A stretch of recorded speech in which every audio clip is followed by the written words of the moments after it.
Yep, you're good here.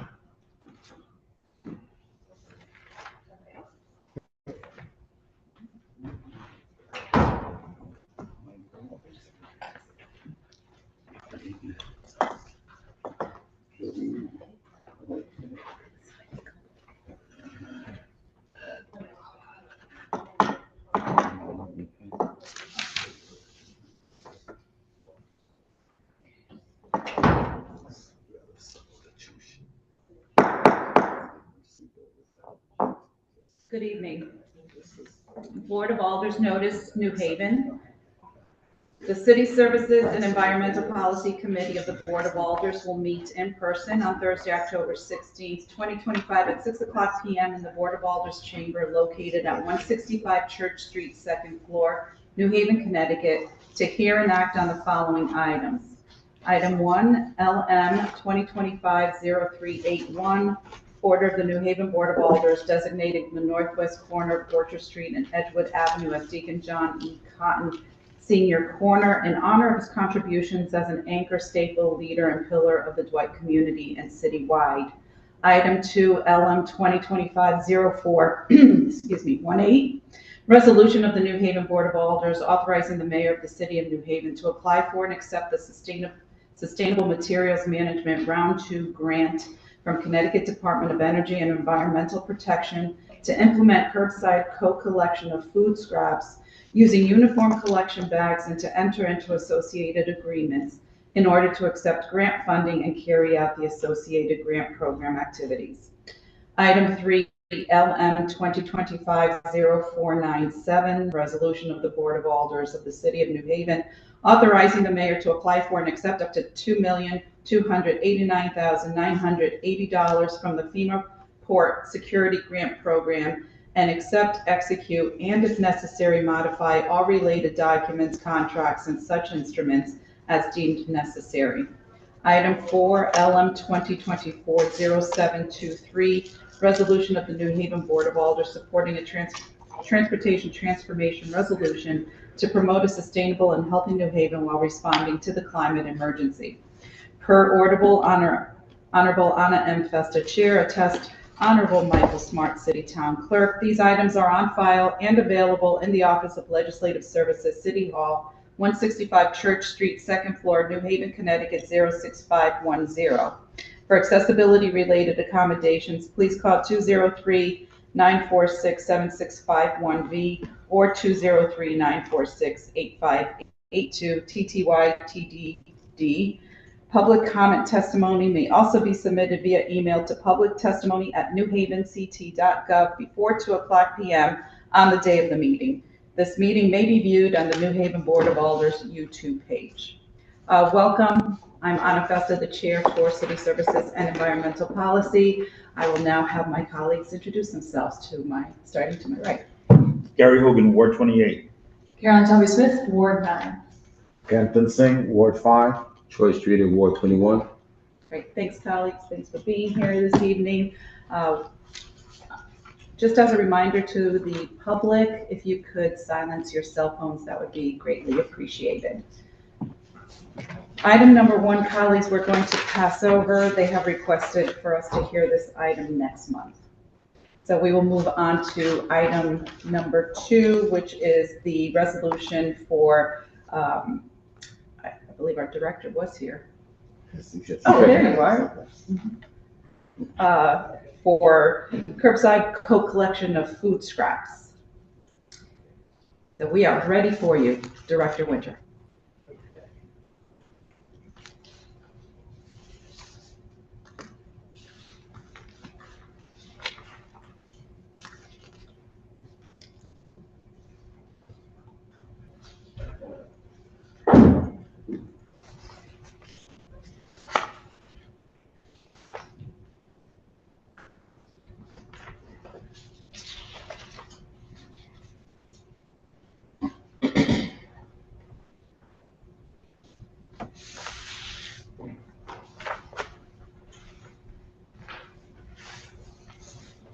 Hello. Hello. And welcome. Thanks. I sent Al a presentation. To pull up on Is the it hooked screen. up? I don't know. He said I should email it to him, but I wonder if I can, Hook it up. yeah, or maybe get a USB stick. You can cast. Oh, cast it? All right, I never have success with that, but I will try. Um, Let's see. I think it's like Bluetooth devices. Okay. Look for the Microsoft Hub.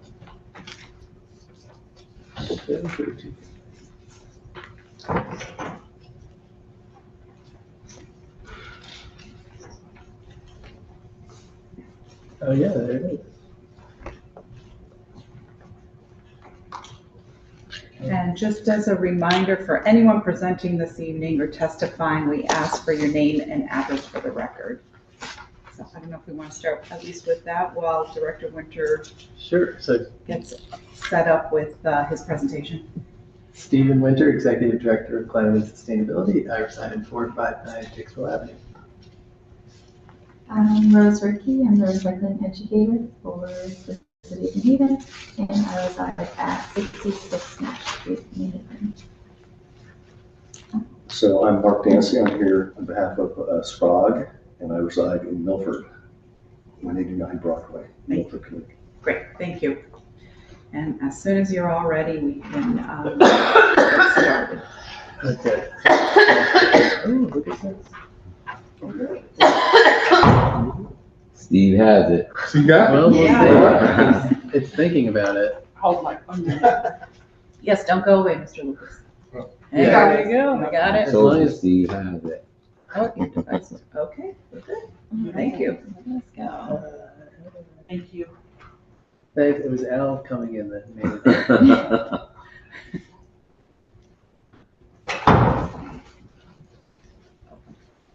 Okay. All right, so we are here to talk about the application for the Sustainable Materials Management Round 2 grant. So it's a second round of grants that the Department of Energy and Environmental Protection is awarding to municipalities that adopt new strategies to reduce waste and divert materials, particularly organic materials. So think food scraps to compost from the waste stream. And the big picture about why this is so important is both financial and ecological, and it has to do with the aging out of infrastructure for disposing of waste, particularly landfills. So the committee maybe heard that we did start the project at the landfill, with solar panels on the landfill. So that just shows you how old the landfill is. The landfill is so old that it's stable enough that you can build something on top of it. And that's a pattern that's repeating itself across the country. So landfill capacity is diminishing. And then in Connecticut, in the 90s, when we stopped landfilling, we built a fleet of incinerators, and those are also getting older.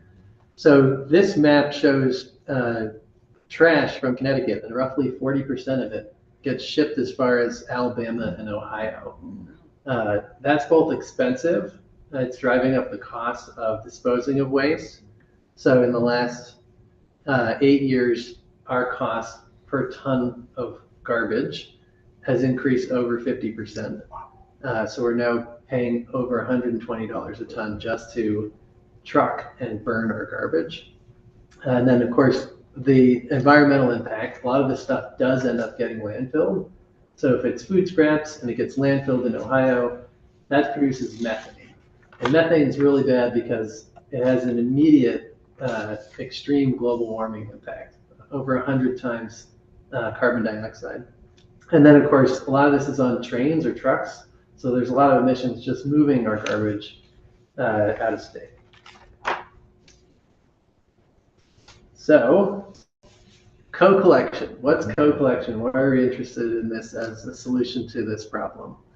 You all may also recall, recently we were selected for a $3.3 million grant, also from DEEP, for a co-collection sorting facility to be built at the transfer station. So this is a facility which is depicted here. It's the conveyor belt. So material comes up onto the conveyor belt and then food scraps can be pulled off. So those food scraps are co-collected. So if you look in the bottom left corner, you see a really advanced example of co-collection in Europe, where there's actually many different color bags. But the idea is that you're using color-coded bags to collect different materials. So in square number 1, you see we have a larger purple bag for your refuse, for your trash, and a smaller green bag for organics. And all those color-coded bags go into your same toter, and they get picked up by the same trucks that pick up your garbage now. And then when they get brought to the transfer station, this facility would allow materials to be sorted out. So the proposal here is we would just start with the organics, but other communities that have adopted this will look at other high value materials like textiles and have color-coded bags for that. People often ask, well, if you're interested in organics, why not just get, another set of bins, like a third toter?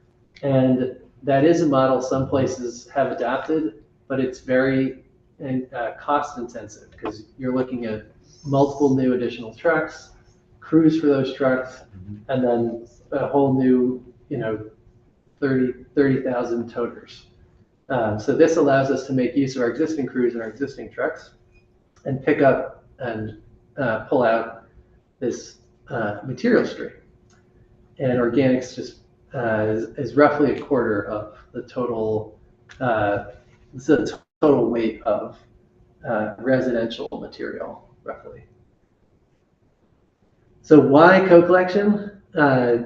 We talked about how it's green, right? We're pulling out all this organic material that can be then brought to an anaerobic digester where it can be made into biogas and also compost. There's other good reasons too. One is that it's cleaner. You're going to have less litter and less bags ripping open because you can have a standardized bag that's a little thicker.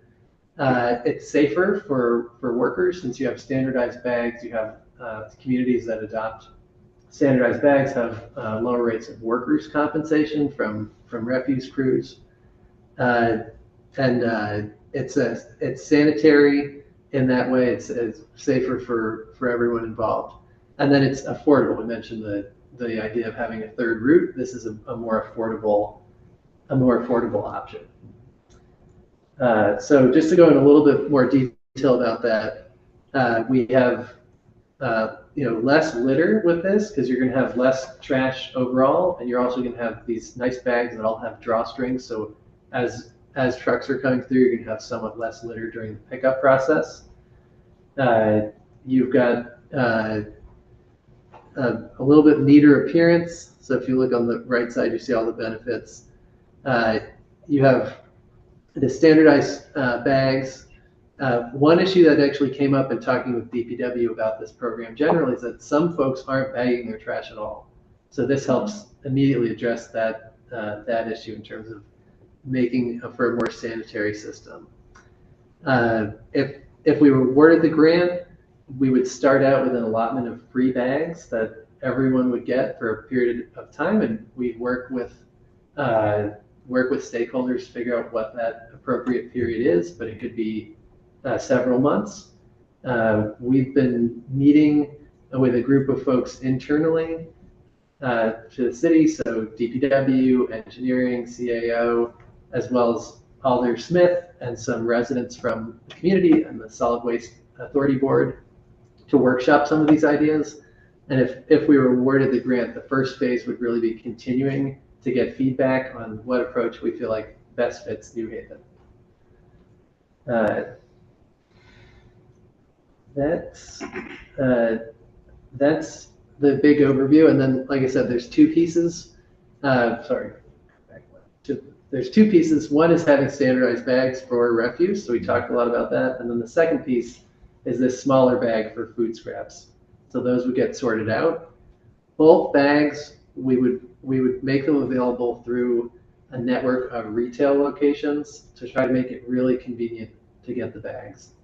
And that's something other communities have had a lot of success with, because if you're a local market or a supermarket or store, and you know that folks have to use this type of bag, it's going to bring foot traffic in, and then they might pick up their orange juice or milk or what have you. So that would be both of these would be available in many locations across the city after those free bags, people run through their free bags. So what does the actual grant application we put together look like? It's a pretty big ask, almost $3 million. We think it'll run somewhere between 2 and 3 years. And this kind of outlines some of the steps that we would take to get something like this off the ground, because it really will involve a lot of coordination. Like I mentioned, we would continue to rely on feedback from the advisory committee that's been put together, from you all, the Board of Alders, and city staff as we finalize the program design.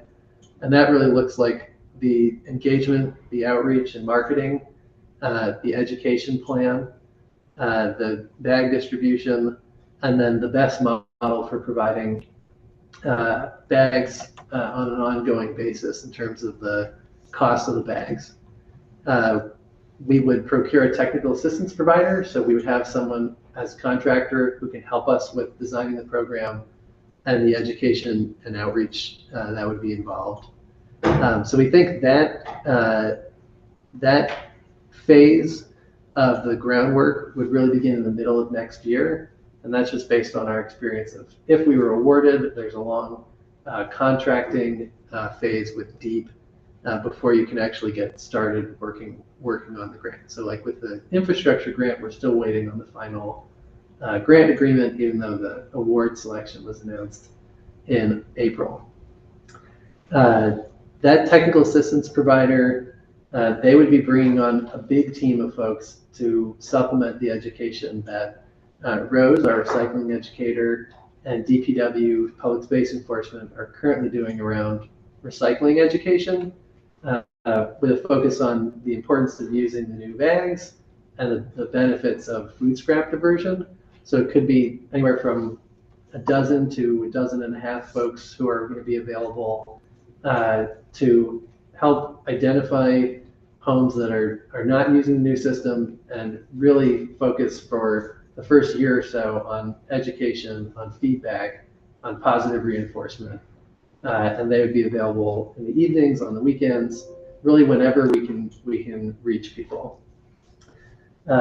So looking more towards the fall of next year and really into the beginning of the following year, we'd be recruiting those stores to make the bags available, sell the bags.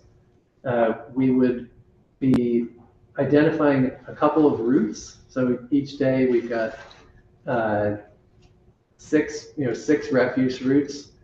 So we'd pick a couple days of the week. So Monday and Friday we have lower volume, so we'd likely pick one of those. Tuesday, Wednesday, Thursday we have higher volume, so we pick one of those days to start out with a couple of routes within those 2 days, and learn as we go, as we scale the program up to more routes on those days, with the goal of eventually moving from a couple of routes in a couple of days to many routes on many days, and then hopefully eventually all the routes across the city. There would be a lot of resident outreach, so we know that some folks are on social media, some are not, some are going to be going to events, some are not. Some need to get a flyer on their door.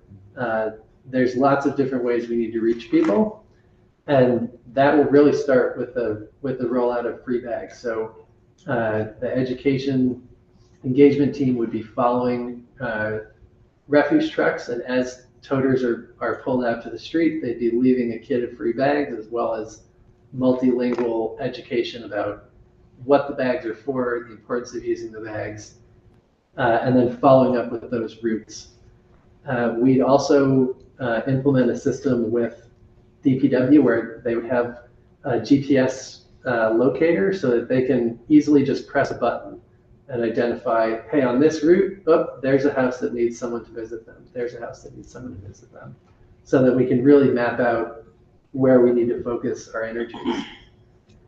And that process would really launch, we think, in the beginning of 2027. And as we scale up later on in 27 to the whole city. Again, we want this to be collaborative. We want to be gathering feedback, learning as we go, and we want to make sure that this is affordable for folks. Mark and his team advised us through SCROG. They had a grant to help advise us through SCROG, and we looked at the pricing of bags currently, like if you go to Stop and Shop or Key Foods, and most bags are like at or below, like around 20 cents a bag. So, I think in order to make it affordable, we want to make the bags available on an ongoing basis at a similar price. And that we think we should have enough resources in the grant to do that through the grant period. My screen is going blank. I wonder if it'll still work. No. I think. No, it's got a battery. Oh, here it's back. It's back. Unknown hard error. That is a new one. We'll see if it makes it through the presentation. Maybe time for your laptop.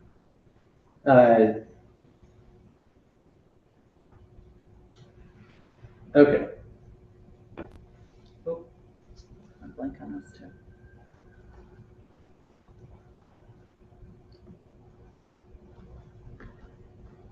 Okay. So, we'd really be continuing through 2027 with refining the program. And I'm sorry for the technical issues here, but the PowerPoint just crashed. And yeah, I can continue without the slides. So we continue with refining the program, and then in that last year or so, we'd be looking at what does a model for sustaining this look like going forward. And we know from the communities that implemented these kinds of programs that just from moving to a standardized bag, you can see a 10 to 20% reduction in waste. And that comes from people, one, just being prompted to think, okay, I've got to fit stuff in the standardized bag. Two, better utilization of recycling. And that's, I think, a key benefit. So the work that Rose and DPW are doing right now focuses a lot on contamination and recycling. So people who are putting non-recyclables in the recycling. But this would be a mechanism where, because we would have these standardized bags, I think we would be able to engage people right now who aren't really recycling at all. And that's something that we saw in the first round of grants that DEEP awarded. And the third one, probably obviously, is there would be a mechanism for people to divert food scraps. So all of those things together, we think can lead to real cost savings for the city. But it also would definitely bring new demands in terms of public space enforcement. And I think that's actually a really good thing if we want to have a city that's cleaner and greener, because those public space enforcement officers, who Cynthia and her team do a great job, they can help with recycling, better recycling education and enforcement, which is a big complaint that we hear whenever we talk about this program. People say, well, what about all the issues we currently have with recycling? So this grant will be an opportunity to scale up that education, and in the long run, scale up the education enforcement that comes with that. And I think that'll help a lot in terms of making our city cleaner and greener. So I think in terms of the path to sustainability here, they're all those cost savings. And then we would want to be working, or we would be working with you all on the board to figure out what do we want to set the price of a bag at that we feel is affordable, and it could also help cover the ongoing costs of the program. So I think that brings me to the end of the presentation, where my computer has, and it is now restarting. So. Yeah, happy to answer questions, and also want to open up to Rose or Mark if you have things that you want to add to everything we covered. That was really thorough. Yeah. Anything else you'd like to add on even the educational portion of this program, or even the challenges that you face? Well, one of the things that I think is going to be great about this is the person-to-person education piece of it and really talking to people. And I think that that's, yeah, one of the great aspects of the program. Because right now, I find that when I have conversations with people, I get a lot more, I don't really have to go back to that house. So I do spend a lot of time like going around and checking people's recycle bins, and I leave my stickers. If you've seen them, I'm sorry. You maybe have something in your recycle bin that shouldn't be there. But it usually does start a conversation. And so I think having those conversations is really important. I also think something that we do miss out on is having the multilingual piece of it. So there are a lot more languages than just English and Spanish. And so I think that'll be a really great asset, as well as having a few more languages too. So I'm looking forward to it. Does your BoA have a QR code that people might be able to scan for additional information? This one does not, but I also leave I have a letter that I leave, and I mail out information. So depending on the weather, I have packets that I will leave at people's door. If it's raining or something, I don't want to leave it there, and so I will mail it to them. But it has a QR code that'll take you to recyclect.com, and then also it'll take you to see QuickBooks, just so that people know how to report stuff in the city. And does it allow you to choose a language while you're there in that? You know how you said there's multiple languages outside of English and Spanish? Yeah. You know, is Not there an so. option to select a language to translate it to that language? Not to my knowledge, unless you're able to, on your browser you can, but I'm not sure how well it works, honestly. I know you can do it English and Spanish, but yes, that would be a good thing to do for RecycleCT, for sure. And for the materials I have as well. Anything you would like to add? No, I thought it was very thorough. Happy to answer any questions. Well, I'm sure we have plenty of those. I'm going to back up to the beginning of your presentation. What determines where the waste goes? Because you said it goes to Ohio, Alabama, et cetera. What determines where it goes?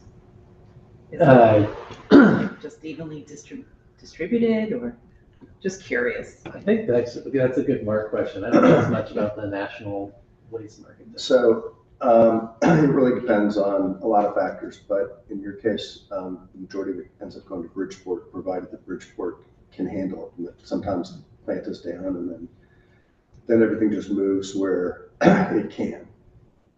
The bottom line is that the capacity to accept garbage in Connecticut isn't enough for the garbage that's produced. So that means it has to go somewhere else. Cities and towns generally sign contracts with particular entities or haulers, which then are responsible for taking it wherever it makes most sense for them. The reality is that there won't be any new landfills built in New England. And it's not just Connecticut that's facing the problem. Massachusetts exports 1.5 million tons a year. So everybody's pushing it out. And Rhode Island has one landfill, and that will close in 2035, and they will have zero capacity in the entire state. So, and these things aren't easily remedied. There's no quick fix so therefore it's just going to get trained or trucked to the most economical location. And they're being closed for what reasons? Well, in New England, in particular, there's no county government. It's every single town has to be the one that says, I want the landfill built in my town. So politically, it's what we call a NIMBY problem. So it's just not a popular thing to have built. So we haven't had any built in a long time. And the same with the waste energy facilities. No one wants one in their town, but it's not just in New England. It's across the board that fight is happening all around the country. So there's not limited space. There's pockets of space where there's quite a bit of space still left, but it overall is dwindling, and in New England, in New York in particular, So even with existing facilities. yeah, just they're gonna close maxed down. out. They're maxed out, and then the overflow just goes. If you think of it as overflow from New England, it's got to go somewhere. So it's going south and west. And in our particular case, most of our trash currently goes to Bridgeport or Lisbon to be incinerated. So anything we can do to reduce the volume of waste or divert waste would reduce the incineration and the associated air quality issues. But that's under our current contracts. As the waste authority goes to look at new contracts, it may end up somewhere else.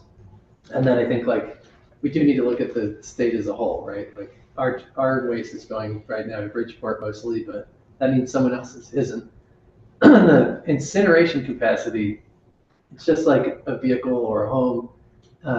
Things either need reinvestment or replacement after a certain period of time. And we're nearing the end of the useful life of a lot of these facilities. And the big drop in capacity was the Hartford Mira facility. That took a huge chunk of incineration capacity from the greater Hartford area. So a lot of that material is now heading out of state. Thanks for that background. I think it's helpful to understand where we are, where we're heading, and how this will benefit with these closures. Will the regular recycling remain the same? So we have our blue bins. We put glass, cardboard, newspapers, that will remain the same. So Yes. the only thing that will change with what we're discussing tonight is what is compostable and what is true garbage. Yeah, it'll be being mindful about putting, food scraps and organics in one place and regular trash that there's really nothing you can do with in a separate place, in a separate bag, but still in the same toter. And if people don't use the purple bag for regular garbage and you want to use up the rest of their garbage bags, I mean, it's going to be identified as not being the green bag. So is that acceptable? Yes, I think for the first year or so, we're really focused on educating people. Maybe you have some bags that you haven't used. We're not going to be coming in and, ticketing people. It really is about changing behavior and giving people time to change behavior, explaining why it's important to change behavior. We know that doesn't happen overnight. I think in the long run, in order to have any program, even like the recycling education, if we've gone out several times to a household, we've done an education session, we've left the materials, explained the importance of it, you do want to have some enforcement component. And that would likely look really similar to the current public space enforcement program. But that's like the last tool in the toolkit. And it's, like I said, the first year or so, we're just focusing on getting the word out about, hey, this is the new way we're doing things, why it's important, how to do it, and helping people along in that process. Once all of this is at the sorting facility, what will the staffing look like? Because are we going to need additional staffing? Who's going to do the sorting? What does that look like? Yeah, that is an excellent question, and it's not covered in the grant. Like the grant really is focused on the program rollout at the curbside with the city, but for sure the authority with the infrastructure grant, once that facility is built, the authority will definitely have to figure out how to staff it.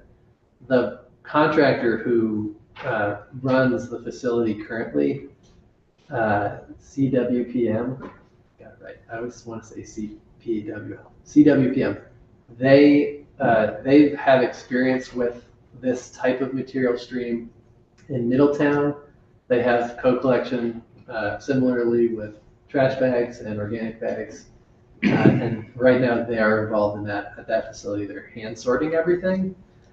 So that could be a natural way to handle it, the authority would have to bring, you know, if they went that route, you'd have to amend the contract to have at least several people, two of whom would be bringing that material on and off of the conveyor belt, then at least one person pulling the organics off of the conveyor belt.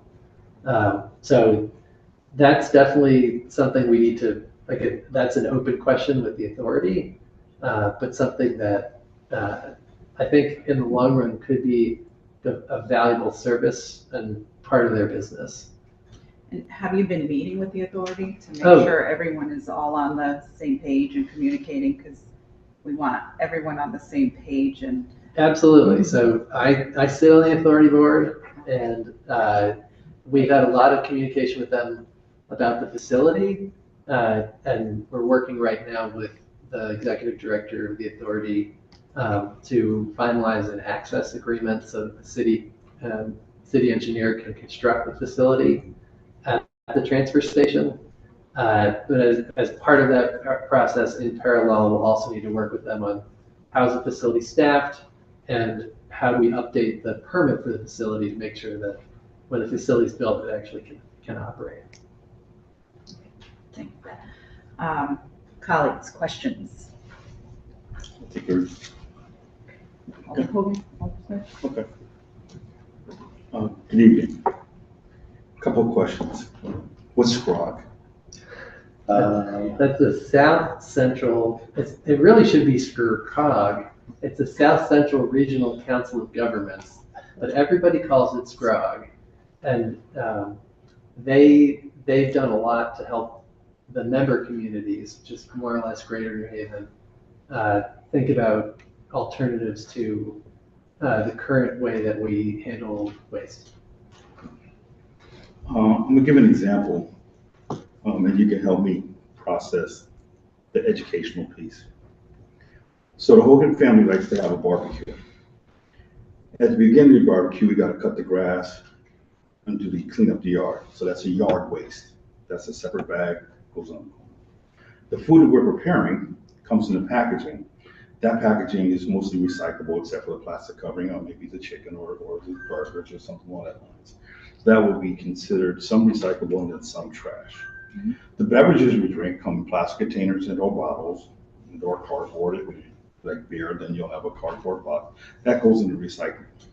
So as the party starts to wind down, you're gonna have plastic cups, plastic plates, and food. The food's gonna go into a separate, the chicken bones, the buns, the burgers that weren't done, the stuff that'll go into a separate bag. So I'm on bag number 4.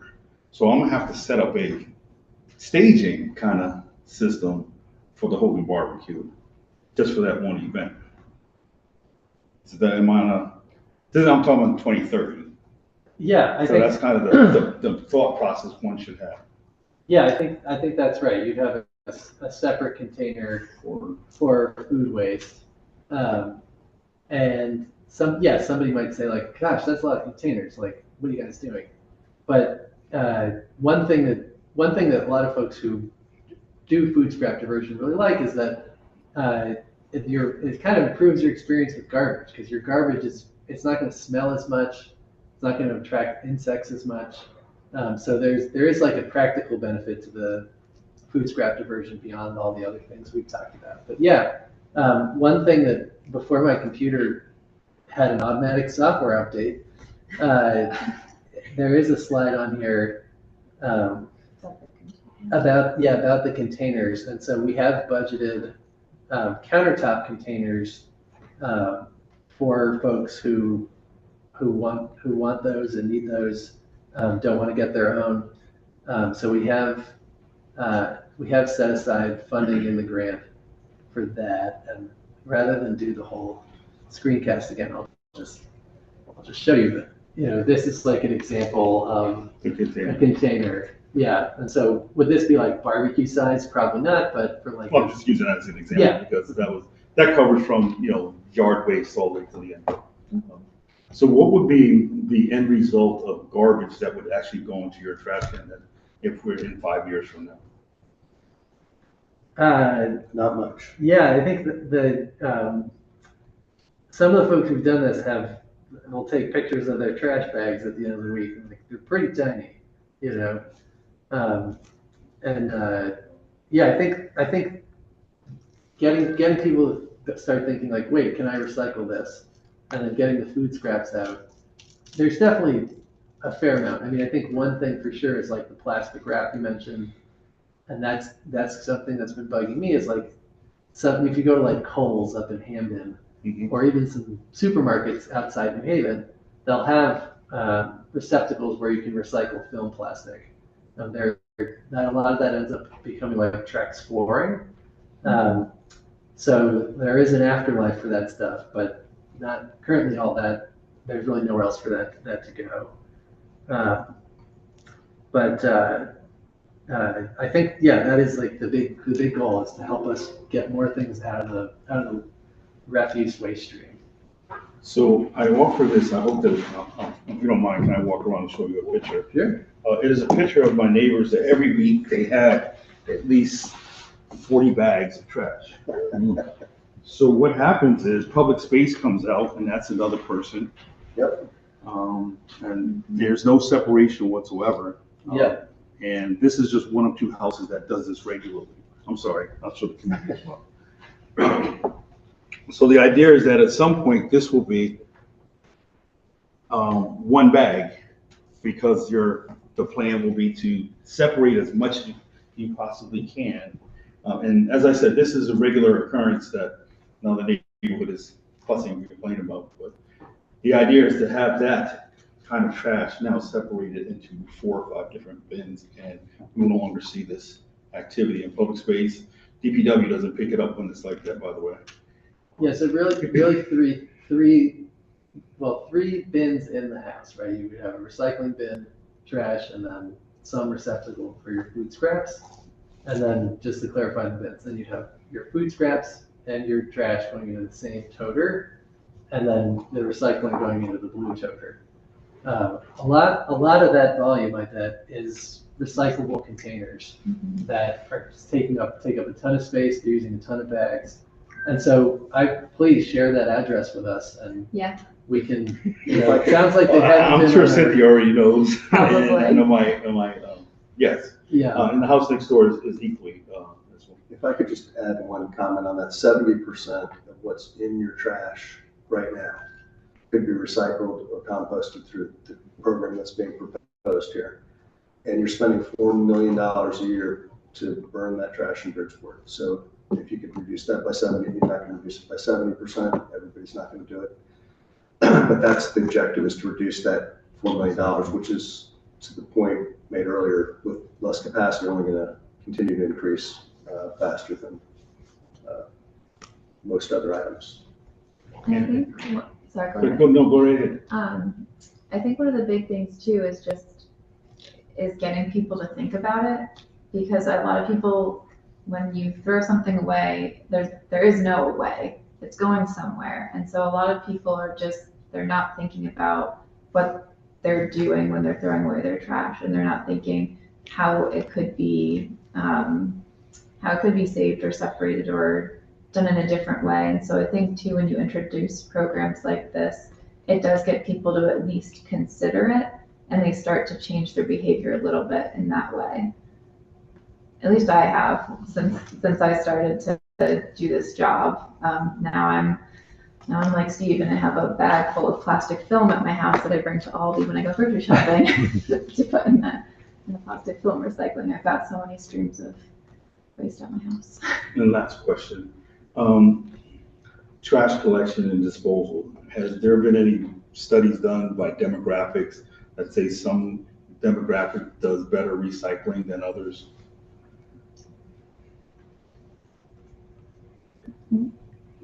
We work with cities of all demographics, and I think effective programs and effective education outreach can be effective anywhere. So I wouldn't say that it's better or worse.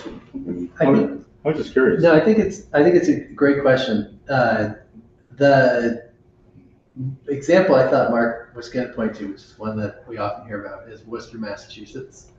So people will say, like, well, can a program like this work in New Haven? You know, a quarter of the city is below poverty line. Worcester is very close It's a larger city, 200,000, but they have about 20% below poverty line. Similar like racial ethnic demographics.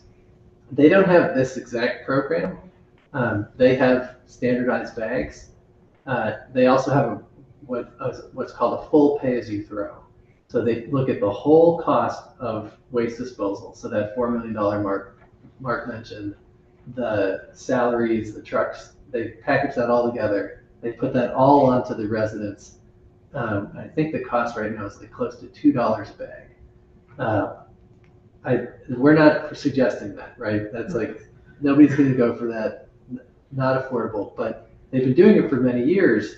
And if you talk to people there, they'll say like, yeah, the city is much cleaner.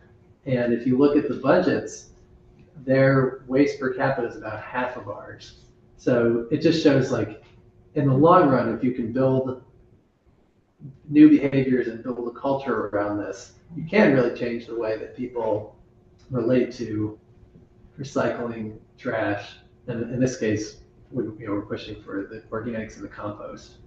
But we think that like a much more affordable approach makes sense here, but that even in those other communities, that just from moving to standardized bags, they were able to see changes in behavior at the opposite extreme without any pricing. So in some of these grants, they were giving out free bags, but even just using those free standardized bags, they saw changes in behavior.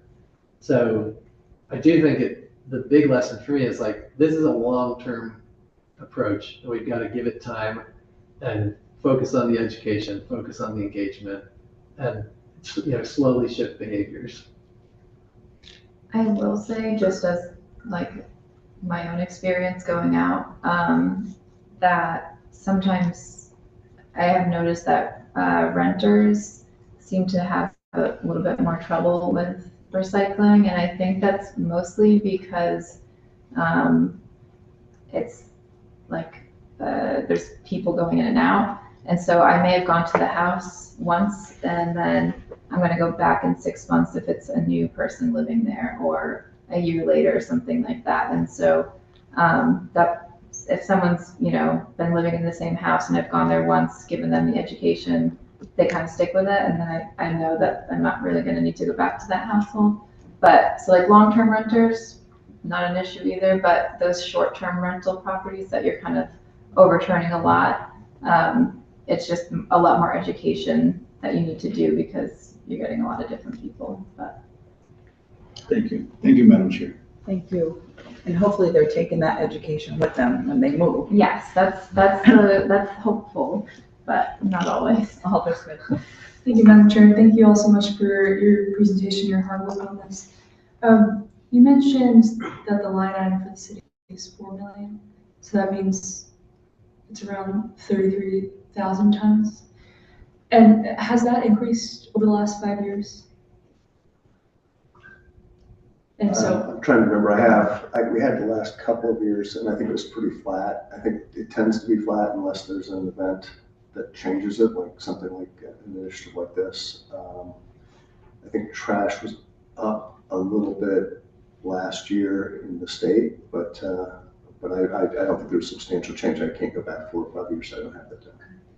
and when you've looked at other municipalities who have adopted this, what's sort of the projected savings, projected reduction in tons?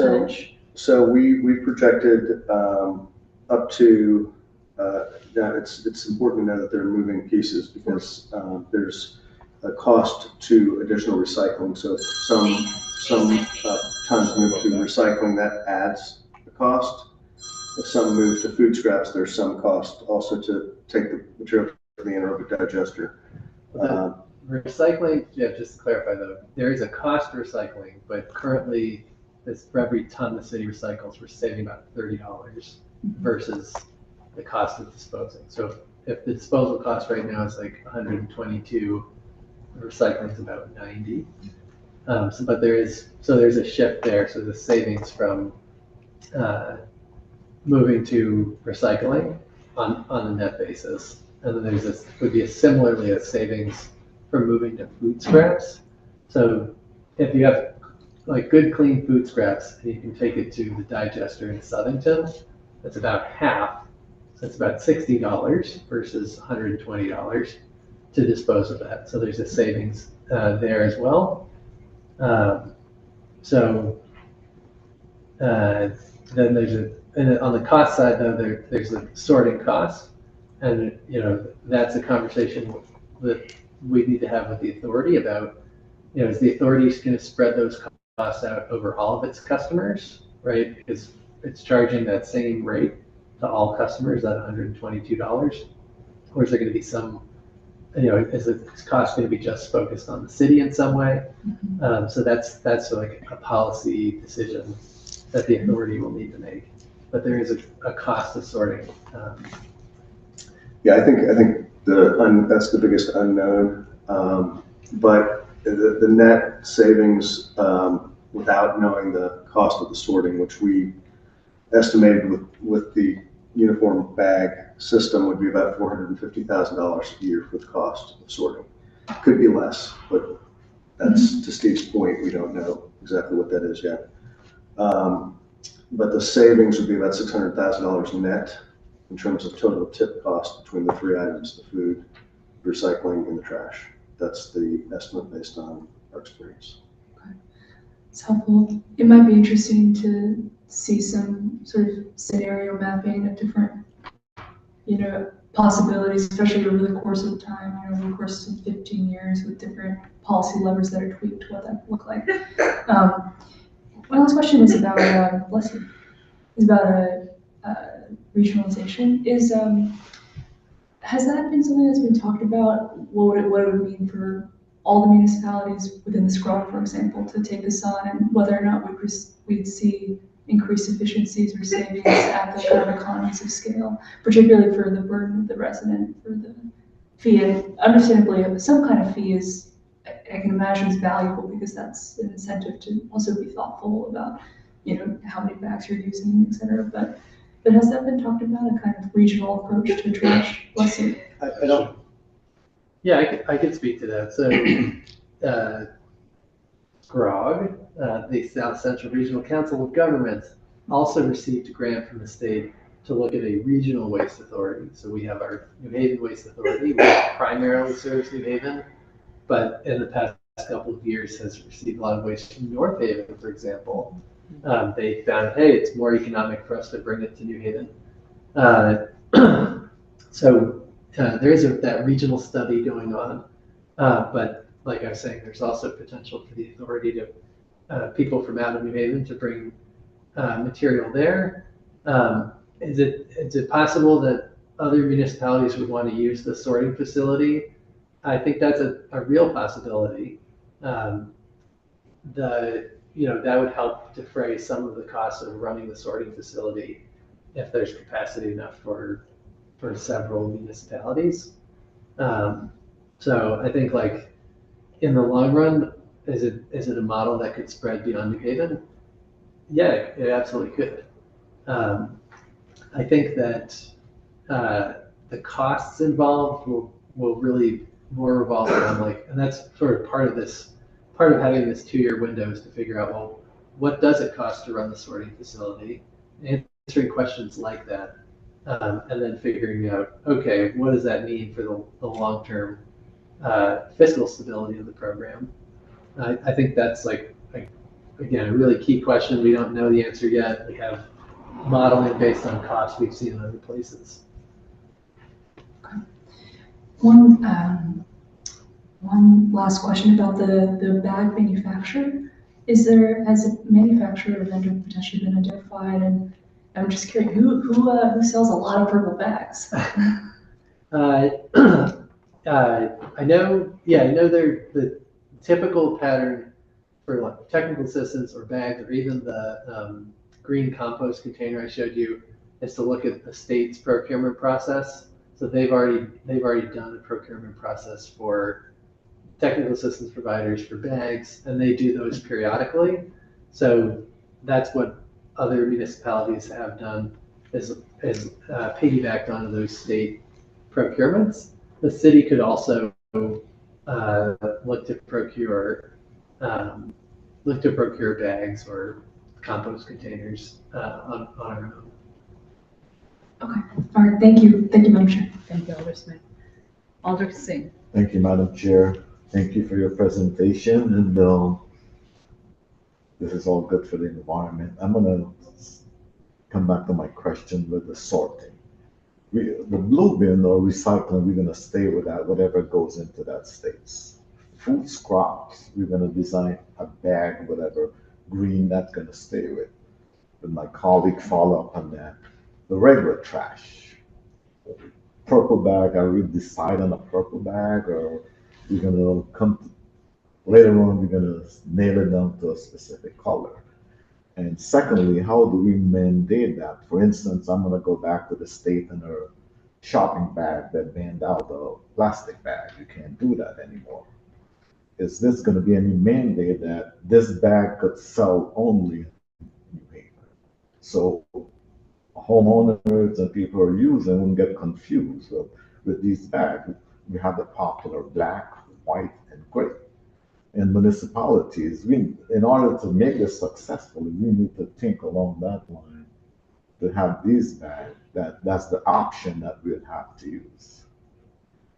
Yeah, so in terms of like the colors of the bags, I think that we could look at what's available. It wouldn't have to be purple. It could be, there are other places that have done orange. There's a program in Binghamton, New York that does blue. Worcester does yellow. I think part of it is having something that when somebody flips open the lid, they can really easily see, okay, is this household, using these city issued bags or not? In terms of the question of like what's available on the store shelves, we want to see these bags available at as many places that will sell them, so it's convenient for folks. But this would be required for folks who are receiving city trash and recycling service. So I think stores would be free to offer other bags for people who are in 7-unit or more properties and they want to use other bags.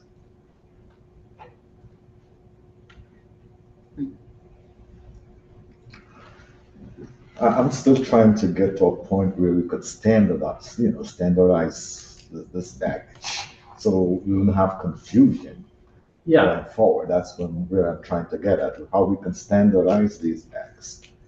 And that would be the bag available in this municipality, or it would be a regional kind of in our state that we could standardize this. So this way, for instance, on certain pesticide, if you go to Amazon and said you want to buy this, it won't ship to Connecticut because it's banned in here. And so we need to think how we can standardize this so we can make this, sustainable. And affordable. And affordable, yes.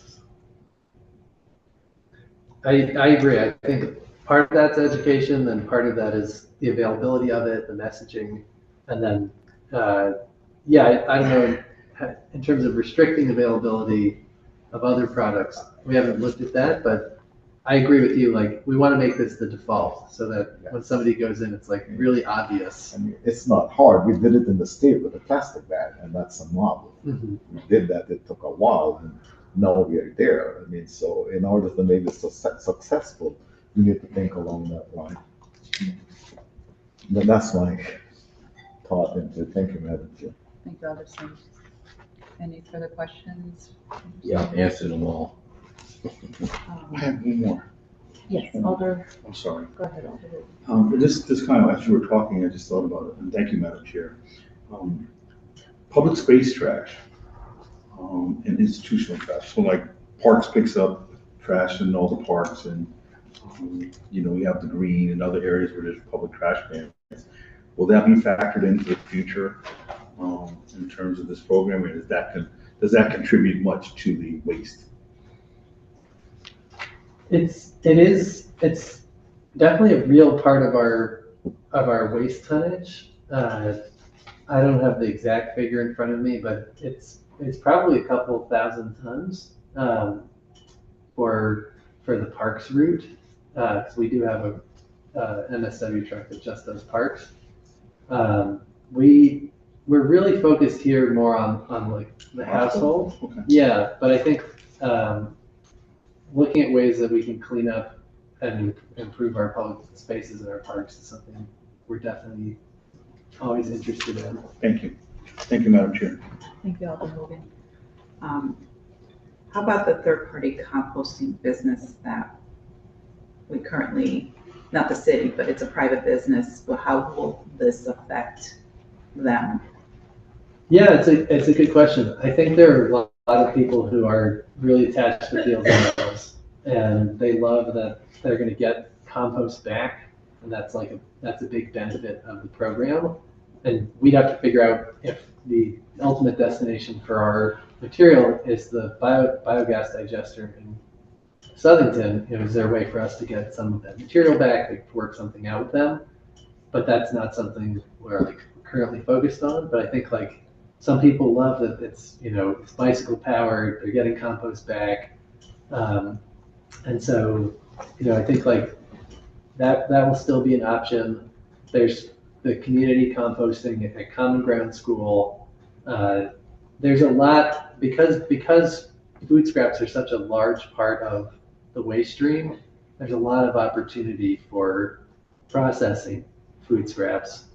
And then, if somebody's backyard composting, I think my primary composting will still be backyard composting, because we've had good success with that. But I know a lot of people who reached out and said, oh, we're doing backyard composting, but then, it was rats or mice or raccoons, so we gave up on it.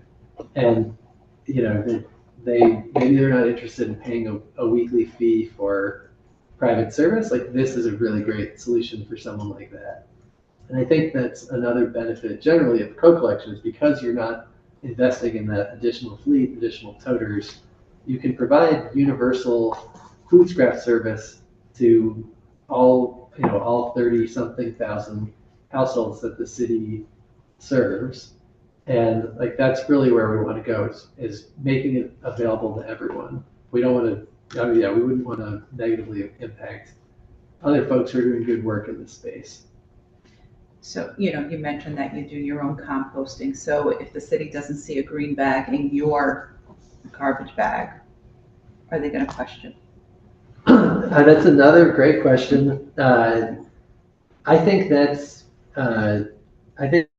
challenging, right? I think the first step of getting folks to use the standardized bags, that's going to be much easier to enforce. I don't think, I think it'd be worth somebody asking, hey, what are you doing with your food scraps? And making the case that if they're not doing something else with it, that it's important, they should try doing it. And telling them about the resources, the free bins that we'll have available. So I think we really do need to make that affirmative case. But I don't see us coming after someone and saying we checked your bin for 3 weeks in a row, and where's your green bag? Yes. Yeah. It's just, because a lot of people do compost on their own, and would hate to see them get in trouble for doing the right thing from the beginning. I did have another question, but I don't remember it now. So you mentioned that there are, people who don't recycle now and don't, aren't bagging. We're asking them to do one extra step this time, or actually two in their situation. I know education is going to be a big component, but those habits sometimes stay and don't change. Hopefully the education will come, and I'm not looking for an answer, because obviously we don't know, what happens in those households where people don't feel it necessary to separate their garbage. But it is a concern, and it does happen. And how do we try to take it a step further? Yes, education, signs, etc. Just food for thought, no pun intended. Yeah, so something even to your point with someone who is constantly having a ton of trash bags outside of their house. That's something that Cynthia, if I'm not with her because we go out together and do routes together, but if that's something she notices, she'll alert me to that address, because she's thinking if they're recycling, they wouldn't have this much trash. And so then I'm gonna go to that house, I'm gonna knock on their door and say, hey, like, let's talk trash. Like, how can we make this better? I can make I can make it so that your trash bags aren't spilling out all over the place. And so maybe you're not gonna have litter in your lawn and in the front of your house. And so that doesn't answer your question, but it's about kind I'm of not sure like, there is any. yeah, I think there's ways to, I don't know, to target people in a smart way and in a kind way and just kind of start a conversation. And some people are just gonna, some people don't want to do it and don't want to listen to you and don't want to have the conversation. And, you do all the things that you can. Yeah, I mean, I think the other thing with like the waste system in general is like, it's never going to be perfect. And like the goal here is to improve what we're doing and acknowledge that what we're doing right now, like, yeah, the trash gets picked up every day and the recycling gets picked up every day, but in a big picture sense, it's really not working. And that doing something differently can provide a way to improve the whole system.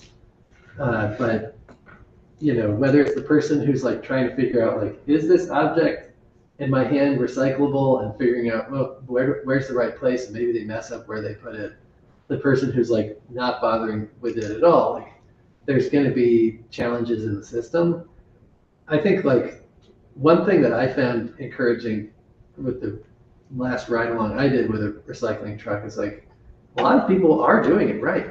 Like, yeah, there's definitely bins that have all kinds of stuff that shouldn't be in there, but there are a lot of people who are clearly trying really hard, and then there are a lot of people who are clearly trying really hard, and like maybe they're bagging their recyclables in plastic bags, and it's like, oh, you're getting everything right except for like this one step. And so I think like there's this continuum of trying to educate people and trying to work with the people who are open to it, are trying, are interested. But I do think a lot of it comes back to our schools, and like I want to publicly celebrate the work Rose has done. We have more than 20 schools that are doing some kind of recycling now, coming out of COVID, where like the program was really kind of shut down, and we have 8 schools that are doing food scrap diversion. So if we can figure out, again, how do we sustain that, we'll have a whole generation of folks who are coming out of the schools, and yeah, not everybody's going to do it, but hopefully most of them will. So I think that that's another key piece of like this whole puzzle for us. Okay. And then, the composting itself, once it's going to a facility, getting composted, then it's sold to, or, we've had this conversation in the past, if I'm not mistaken, about what happens to that. Sure. Does it come back to our city for even our parks? Does it come back for people to go and pick up for their gardens? What benefit is it? I mean, we know the benefits. What more can we do for even the residents to benefit from that compost? Yeah, I mean, again, we haven't worked that out, but I think it'd be great if we could incorporate a piece of that into the program. That like it's not just that we're sending material to Southington, but that some of that is coming back to us. Of course, I say Southington, there could be other facilities that open. It would be awesome if this material could be processed closer to home, and we could keep more of that. At the digester it's kind of what it sounds like. It's like a giant industrial stomach. It's pretty cool, and they're able to harvest gas from that, and then that generates electricity, and then there's this solid, this digestate that's left over that's really rich in nitrogen, and that they use that plus woody debris leaves to make really rich compost. And then yeah, typically they're then selling that compost to landscapers or others who want to buy big bulk amounts of compost. And we don't have to, we should probably move on because we could talk about this all night, but the multifamilies, the apartment buildings, we need to think about how we're going to address them as well, because that's it's a big deal. And with all this development happening in New Haven, I think they all have a responsibility as well to try and incorporate some of these ideals. Absolutely. So, those conversations need to take place. Okay. The finance part. I know that this is a program. We have grant funding. What does the timeline look like? You mentioned the first year will be education and just getting residents into new habits. But what happens when the funding ends? Yeah, so, I mean, you did mention that it does not include any staffing. right. So we would be contracting with an outside vendor to help with all this education and working with roads and DPW on how to coordinate that. We think we have, between 2 and 3 years worth of grant funding, but like timeline of the grant was a little less than 2.5 years. And I think you all hit on some of the big unanswered questions. One of them is how much will it cost to sort? And then, when you're a year and a half into this, what is the change in the amount of food waste that's getting diverted, the amount of recycling, and what's the savings to the city from those two pieces? And then what do we need in terms of enforcement support with public space or recycling education to make sure that this is achieving the goals of having a cleaner and greener city? So that would be another cost. Hopefully we can get a full-time recycling educator. That's something we've been talking to CAO about with our NIPS funding. All of that's to say that there likely will be, will it break even? I think there's likely going to be some ongoing cost, whether it's in staff or staff and sorting, and we need to figure that out. You could potentially use some NIPS funding. You could potentially look at increasing the price of the bag enough that it covers the cost of all these changes. So there are other ways we could look at funding this before we say, okay, well, what is the impact on the general fund? And that's a conversation that we would have with all of you to say, look, we think, at this price, we can cover the full cost of the program plus what we need in terms of outreach and education. So we'll have plenty of time to learn a lot with this grant. We haven't been awarded this We yet. have not been awarded this. Yeah, That's the other piece, but it's still food for thought for something we need to consider regardless. Absolutely. Like we were saying with Worcester, they've been doing this standardized bag program for almost 35 years.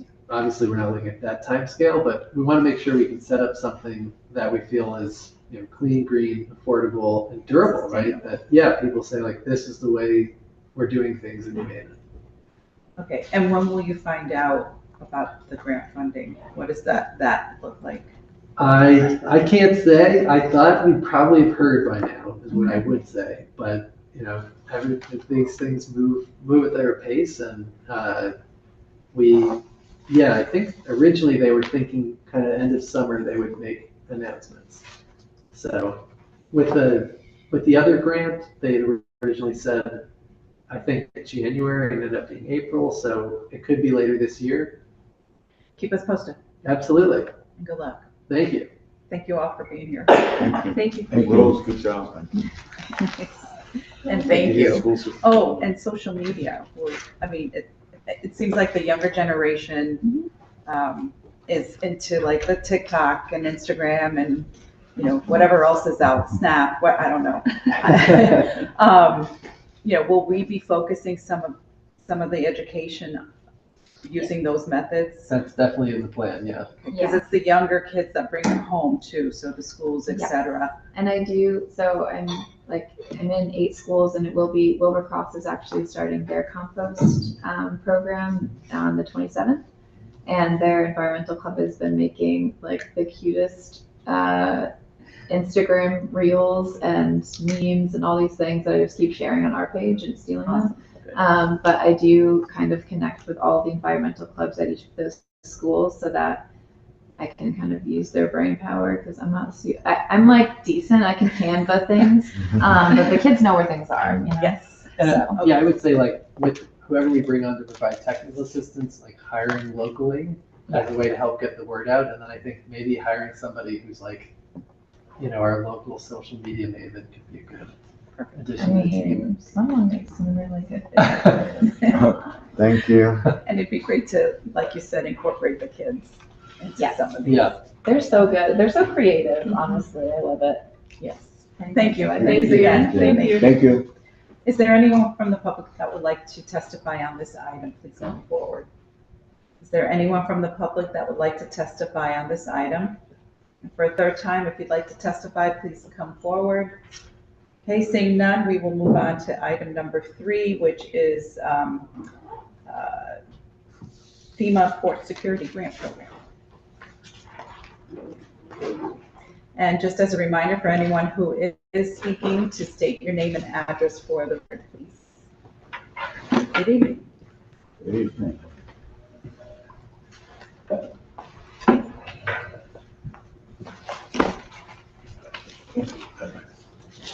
Rebecca Maryland, 122 Restaurant Avenue. Caleb Land, 19 Ingram Street, Hampton. Justin McCarthy, 569 Orange Street, New Haven. Thank you. And you can proceed with your presentation. All right, hello, good evening. I'm Caleb Land. I'm the Director of Emergency Management for the City of New Haven. If you haven't met me yet, that's because I'm fairly new. I've been here about 3 months. So I'm not new to the city. I have worked in emergency management previously. I worked under Rick Fontana. So I have written this port security grant for quite a few years now. This year we asked for a lot of money, actually. Originally, I don't know if you got the change, but originally we asked for about $2 million worth of assets, and it was a quick turnaround. Apologies for not being here sooner, but they actually asked us to write the grant within 2 weeks, which is uncommon, and their decision was a quick turnaround as well. So they've already come back to us on what they've decided to award, which is $93,000. That was one of our projects that we submitted that was fully funded, which was cameras. So this is to support the security around the port area.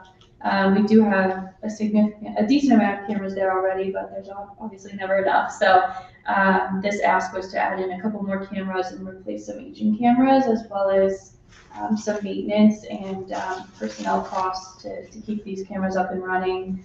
That was fully funded. We have yet to accept the award, but it has been awarded to us.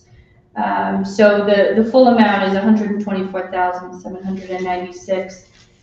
The federal amount that could be awarded or was awarded was $93,597 with a match of $31,199. We did, just if you're curious, we also put in for a new fire emergency boat. The Marine One vessel is costing more and more in maintenance costs, so we put in for a new vessel. That was not awarded. It really wasn't part of their priorities. The highest of the priority in this grant this year was physical security and cybersecurity, so it just didn't really align with their top priorities. So we were not awarded that. Additionally, we were not awarded boat maintenance for the current boat that we have. So we'll have to figure that out. And then additionally, placed in the grant was portable radios for the fire department. That's about $1 million we requested. Again, just not part of their priorities. We asked for that because it's essential in firefighting, but additionally, we weren't sure if the Assistance to Firefighters grant was going to come out this year, so we figured we would try first with the port grant, and if we didn't get it, we'll try with the Assistance to Firefighters grant. So we ended up not getting it, but those were the 3 projects not funded. The camera project was funded in full for what we asked for. So if I may, part of the conversation tonight should be very clear that we have not accepted the grant. We're still in the period of time where we are reviewing. The grant, as with all of our grants, all of our federal grants, especially now, and any federal pass-throughs, are being reviewed by Corporation Counsel, and to determine what the requirements to accept the grant will be. That process is still ongoing. We are planning, if everything does align and the maintenance comfortable, we would like, with the permission of the board, to accept the grant. However, in most recent discussions this afternoon with Attorney King from Corporation Counsel, it's still under review, and we would pursue any action if it was warranted based on any major changes that were set forth by the federal government. But at this point, we have, I think, a few more weeks to make a decision. So we're still in that review process. And if we are going to pursue any litigation, that's not something that will be discussed, which is standard practice at this time, at this juncture. So we just want to be clear with that portion of it, that it's still very much ongoing. And we don't know if we will be accepting the grant completely. That said, based on timelines, your approval and your approval timeline is necessary to go forward concurrently with those reviews, so that if we can meet the terms of the grant, we can do so within the acceptance deadline with your approval. Okay, that was going to be my question, because the item is to apply for and accept. Yeah. So if we are not going to, that puts us in kind of a bind here. So everything with this grant has been very atypical. The grant periods typically are not 2-week turnarounds. I don't think I've ever seen that. I've never heard of that. Needless to say, we rushed to put in for this because this is a major funding source that we've used in the past for things like our fireboat, for things like our port security cameras, for things like fireboat maintenance, et cetera, et cetera. I mean, this has been something that we have used. It's just, obviously, we've discussed that in this forum and others, that we're up against ever-changing and rapidly changing conditions. So we have to contend with that. Are those changes referring to the current administration? Primarily, yes. Is a lot of this funding because we're just... So a lot of the funding has certain requirements that must be met in order to accept the funding, and it's contingent on the city accepting those. And a lot of those have changed. A lot of those have been very fluid right through the process, so much so that they, I think, changed from the date they announced through the date they awarded, there were changes that went on. So this has been a very fluid process. And let's be clear, this is on the federal level. Yes. Federal level. I just want to make sure we're clear. Yes. So it's federal, but Kayla's also up against quite a bit, and we're seeing this in other areas, it's also on state pass-throughs. So it's federal money that's coming through the state as well. So it's coming from various angles, so. And what is the litigation that you were saying? We were just simply saying that we're currently part of litigation. We are not sure, because we're still under review, whether or not the language applies to current litigation. So there's a lot of open questions that Corporation Counsel is evaluating, because there's some litigation that we've already been a party to that speaks to certain funding parameters and certain requirements. And so that's all encompassed in this review. I mean, you mentioned that this is a grant we have applied for in the past. We've received funding in the past to accommodate some of these items. What happens now? I mean, I know we have a capital budget, and I see here too that, there's a one-time match, and there's some language in the capital line department. Yes, Cool. so our match is actually covered through existing IT budget. We have an on-call maintenance contract for the maintenance of all of the cameras throughout the city. So a portion of that applies to the port cameras. So that is our match for this grant. So the cameras, like Neela said, some of the funding would be for expansion of cameras, different views for us on our many waterways. Some of it is for upgrades on existing cameras and the backbone that supports them. So like we have a couple of repeaters that are end of life that service cameras off the Fire Training Academy, which is the West River. So that's like first out of the gate. If we can't use these funds for it, it will hit our overall camera maintenance budgets, which are built out of some ARPA and some capital funds. Okay. And how about the fire department radios? Do we have capital funds for that? I know we have So funds this is- for the fire department. Yeah, but so does it that we entail that? have some funds for radios right now through this current capital cycle. I think there's 200,000, if I remember correctly. So there's 200,000 right now set aside for capital, specifically for the radios at fire. There's also the hope that assistance to firefighters grants will continue. We will then apply for the larger portion from that. And there's, just to be clear, the radios are operational right now. This is preempted for the radios that we have. And if the assistance to firefighter grant does not work out, then we would have to reevaluate for next capital cycle. Okay, and how about the maintenance for the Marine One? So we just did maintenance for Marine One. We did the jets, which was, we, out of the CAO's office through rolling stock, paid a portion of. There was some boat motor repair that was paid for out of the capital of the fire department. But there's ongoing maintenance with every vessel, and this vessel's just approached about 12 years, which in boat world isn't, it's not the end of the world, but with anything that's sitting in salt water, there's constant maintenance. The other issue that arose just most recently was there was active vandalism. We had all the windows on the boat were smashed by somebody who was throwing stuff at it. Overnight one night, unfortunately, this is the cost of doing business, and so we recently replaced all the windows on the boat. So it's things like that that just continuously add up, because while the vessel was still usable, and they were willing, you know, firefighters were willing to go out and use the boat, come December, it's not an ideal situation to be out there searching in the water for something without an enclosed cabin. So, you know, it's things like that that add up. Okay, committee members, Aldersmith? Thank you, Madam Chair. Thank you all very much for your presentation. Just one small question, which is this approximately the same amount that we received from FEMA in the past? Is this less, more? So I can speak to that. The last couple of years, the funding priorities didn't match our needs.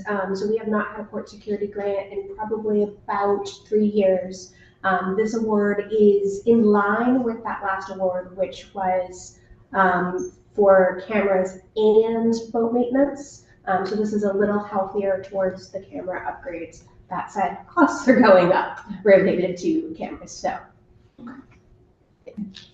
Also, it depends on the ask as well, and then if it aligns with their priorities. One year we did get a boat.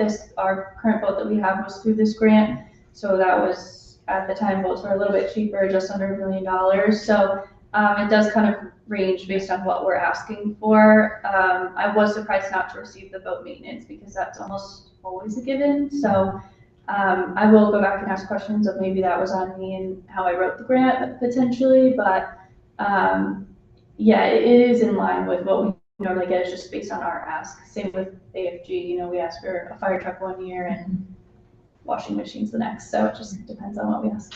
Thank you, Madam Chair. Thank you, Aldersmith. Any further questions from Paul? No. Okay, I think, anything else you want to add?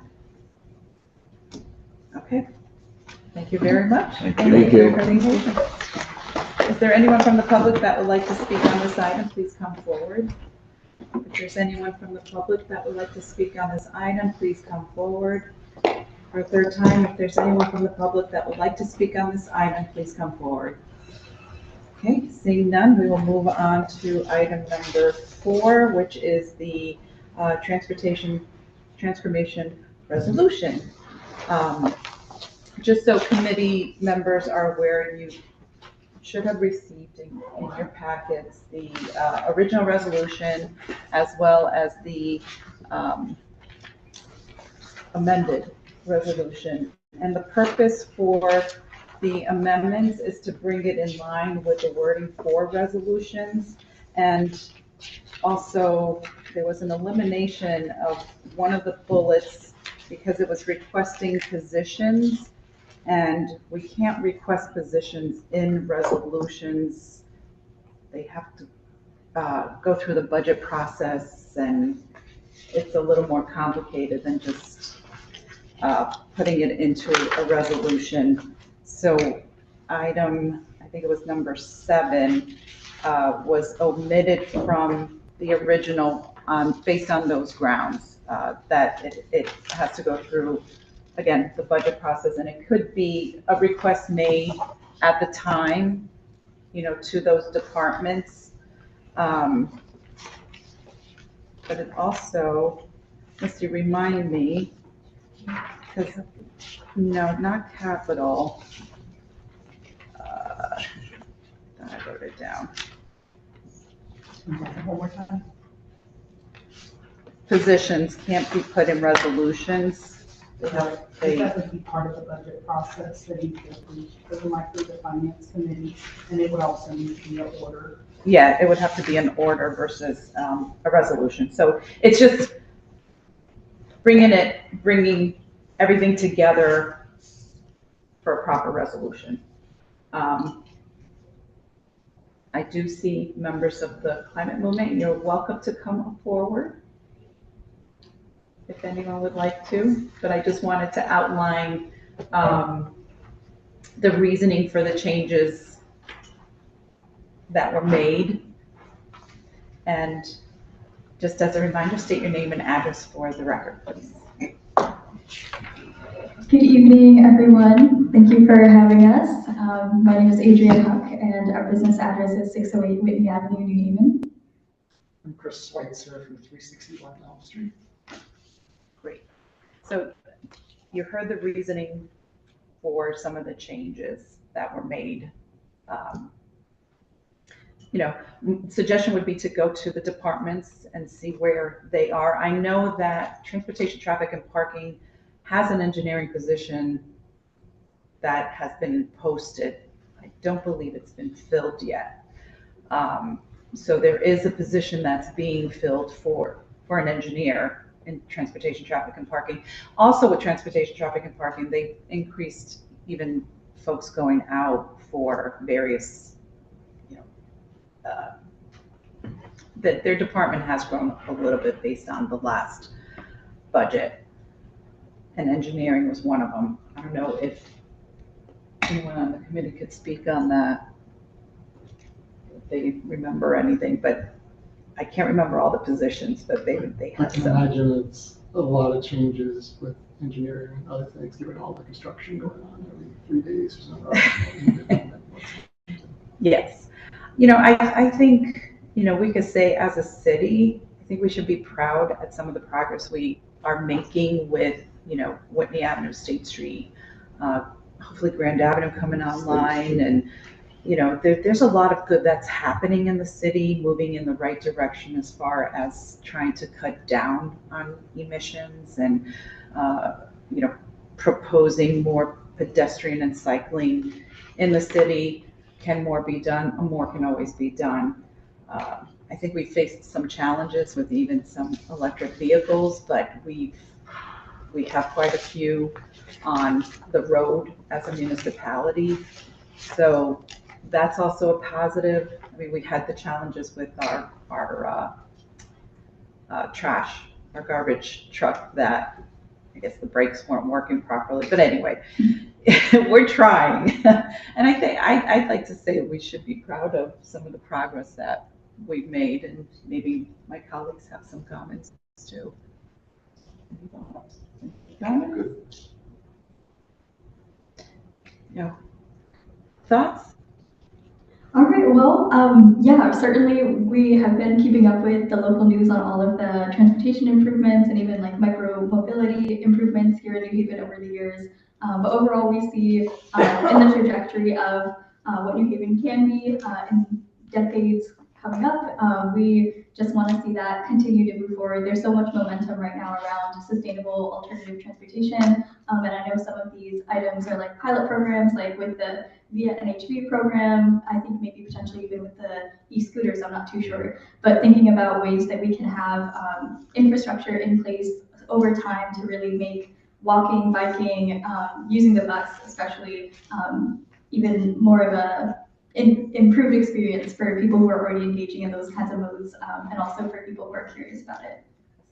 And if I'm not mistaken, I believe our high schoolers can get vouchers for free public bus transportation. So currently, I think mostly on the high school level, if you do stay after school for an activity or a sport, you can typically access a 2-hour bus pass from your guidance counselor or administrator. But we noticed that in a lot of schools, there's that barrier of like some students not knowing that that is an option or not knowing who to go to. So there is a program for that, thankfully. Recently, I believe last school year, it was funded by the state. Half went to Hartford Public Schools, half went to New Haven Public Schools. So that's a program we really want to see continue. But even further than that, hopefully free bus fares for high school students. That's something that we're also planning to tackle on the state level coming up in the next legislative session. Yes, and that's where I was going to say, need to go to the state level, but I believe it was approximately $175,000 that was given to Yes. give out as vouchers to high schoolers.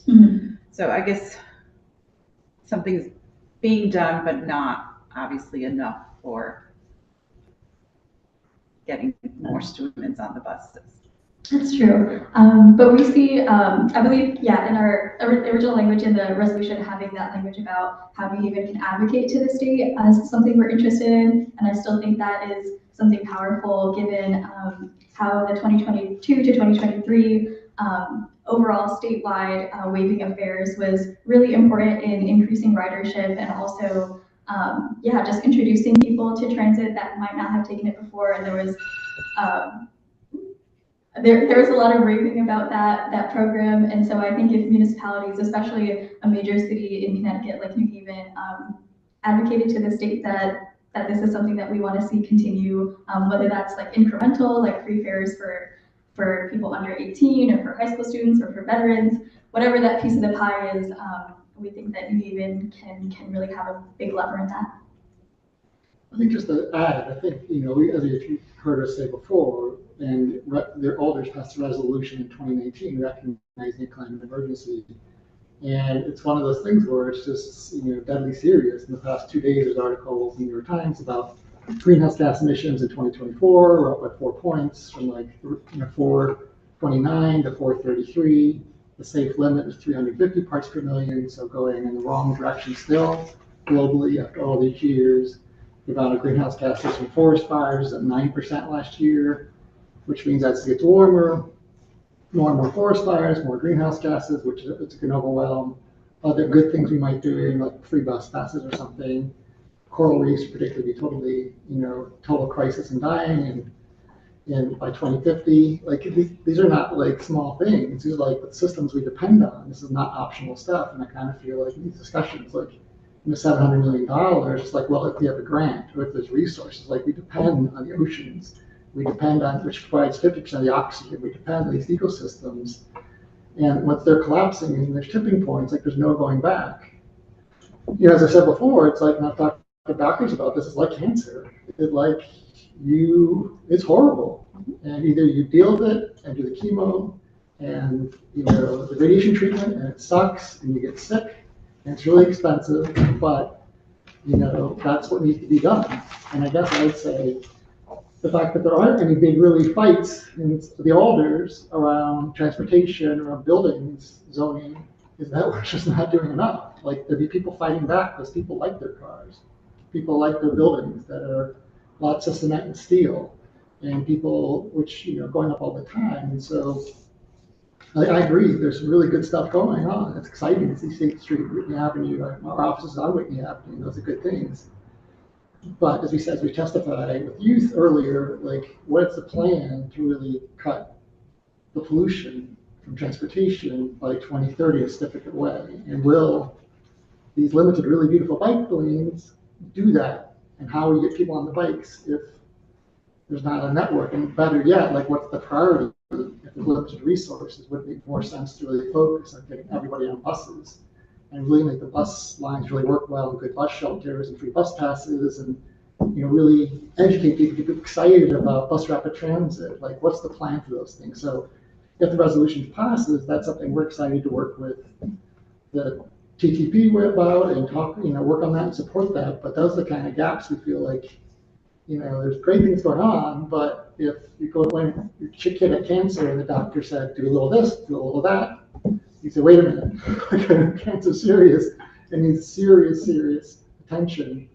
And so that's where our concern comes in. So it's not like passing this resolution is good, the other things aren't good, it's just, We'll there's continue. an unprecedented disaster. It changes everything because it really impacts every single thing we do.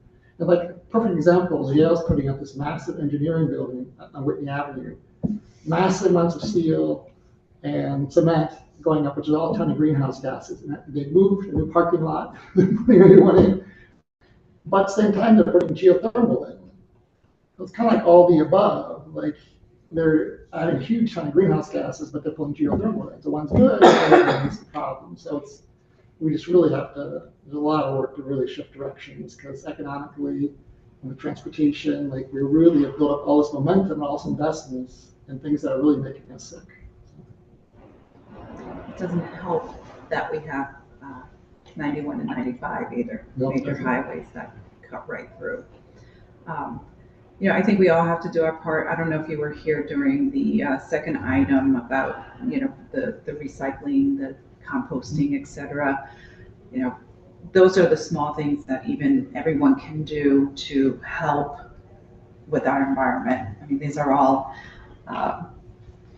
every little bit is something, but we have to get everyone on board. And I think we count on, the younger generation to educate as well, not only adults, but their peers. And their peers will bring it home. And hopefully at home, they'll start listening and taking the bus. Maybe we need to do some kind of field trip where we get groups of people to take the bus and say, look, it's not as scary as you think it is. We have to maybe think outside the box. Yeah, I would love to see those kind of tri-days. I know Naugatuck Valley Council of Governments has those types of events on that regional government level, mostly out in Waterbury. So those are great ways to get people engaged. In terms of like the small actions people can do, yes, my first introduction into environmentalism was through waste, but thinking about transportation in relation to that, in terms of like being a tenfold emitter. And on the Connecticut level, recently the number actually went up. It was 38% of Connecticut's greenhouse gas emissions were for transportation like 5 years ago. Now it's up to I think 42 or 43. So we're nearing like almost half of our state's emissions are from transportation. And of course, there's the highways, as you had mentioned, and it's not all an individual thing, but thinking about like given this huge piece of the pie and how we can all plug in, that is a huge way that people can plug in versus like, it's hard to get engaged in like stopping a building being constructed, but you can get engaged by those sort of masses of people who are adopting new transportation modes. Yes, and I feel like we're a little behind with even train service. And if our train system was more like Europe's, I think you'd have a higher percentage of ridership than what we have now, including, yes, we have Acela, yes, we have Metro North, et cetera, but you get on the highway and it's always traffic on 95. And post-COVID, it's gotten worse. So how do we promote, this is where I think we need to push the state as well to help with infrastructure regarding our trains. We should have a train going all the way even, say, to Yukon or the airport, to Bradley. We should have better accessibility. But I don't know what the answers are, but we need to push for better transportation, train-wise as well as the bus. So let's work together to try and see what we can do. I agree with that, Madam Chair. And one of the things I think we need to work on the state level for deep discount for senior to use public transportation. That would encourage, seniors to use the bus. Well, London, England has a program where once you reach 65, you have free public transportation for the rest of your life. And I read in a Or 60. South American country, over 65, you pay 15 cents for the bus ride. And so those are some of the things that we can work with the state just to push to have more riders on these public transportation so we could start to eliminate the personal vehicle. I mean, it's changing our culture. That's the whole thing we got to get into. We could, we all have to work collaboratively locally and state with our legislature so as to get this going. Alderston. Thank you, Madam Chair. Thank you all both so much for drafting this and working with us for the last few months. I would, love to invite you all to engage in the I-91 Neighborhood Reconnection Initiative. Highways were constructed in a moment in time when planning was oriented around the car and was oriented around bringing people out of the city, whether to get a job or to go to a grocery store. And the spine and the spirit of the effort is a new chapter of a reorientation around how we think about highways in our city. Doing things like how do we make the intersections safer for kids to walk to school, for people to get back home? How do we unlock land for affordable housing? So many individuals, thousands of individuals commute into New Haven to work. Imagine if some percentage of those individuals could live here because we had enough housing for them to live here so they didn't have to drive. And then also how do we take these areas of underpasses that so many people walk under and turn them from areas of neglect to assets in our community. And so just an invitation that, it's $2 million a planning grant, but it'll be a 5, 10, 15 year long arc and journey, and will be so exciting for New Haven Climate Movement to be a part of it from the beginning, to really start a reimagination process and to use your word culture, build a different kind of culture around the car and the role of the highways in our community. So just an invitation for you all to be a part of that. Yeah, thank you so much for spearheading that project. It's been really inspiring to hear about it so far. Been thinking about it. Any other comments? Anything else you'd like to add? Are we okay to move forward? Sure. Do you move forward with the vote? Or Well, do you want to still discuss? we will. Okay. We will go through it. Well, thank you. Thank you, and thank you for everything you do regarding our city and our youth and keeping us on the right track too. Thank you all for listening. Thank you. Is there anyone from the public that would like to speak on this item? Please come forward. Hello there, Mr. Augusta. How are you doing? Good. Have a seat. Name and address for the record, please. Yes. My name is David Augusta. I live at 431 Orange Street. I have 2 items for you. There are 2 gaps in our electric vehicle rental program that can be solved at the same time. It's safe to assume that 25% of New Haven residents can't ride a 2-wheeled vehicle or use these scooters at depth. The current bicycles have a very limited cargo carrying ability. There are e-trikes that are specifically designed for the easy attachment of walkers, and they have cane holders and relatively large cargo abilities. Big basket in the back, smaller basket in the front. Those would greatly enhance the mobility of residents who have a disability. Serve people who are youth and pregnant. You're not going to get on a bike when you're 8 months pregnant. You might use a trike. You might use a trike. And you wouldn't, carry 40 pounds of groceries home on your bicycle. So those vehicles added to that program would greatly enhance, again, the mobility of people who have disabilities, usage and positive impact of that program. That's the first thing. Second thing, I am a qualified individual with a disability, and I have an open and ongoing discrimination complaint against the city of New Haven on file with the Department of Justice. Theoretically, the Vision 2034 plan will resolve all but 3 of the items in that complaint, if it is followed. And that's the question. It relies heavily on implementing and following 3 plans that this board has already approved: complete streets, safe routes for all, and most importantly, safe routes to school. Most of our polling places are in public schools. So if we created safe routes to school, we would not have polling place accessibility problems. I can't tell you how many times over the last 4 years, as I was doing my knowledgeable amateur ADA compliance audits, I thought, if we had done what we planned to do, this would not be here. If we had actually implemented the Complete Streets guidelines, the Safe Routes to School plan and the Safe Routes Overall plan, the extra section of it, most importantly, I'd have done something else for the last 4 years because all that I found would have been resolved. So the question now is, if we didn't do it the first time, are we going to do it the second time? I spoke to Ms. Brown about this, and she brought up the idea of benchmarks. For the Board of Alders to establish benchmarks for the actual implementation of those plans. I would add an enforcement mechanism to it, because benchmarks are worthless without an enforcement mechanism.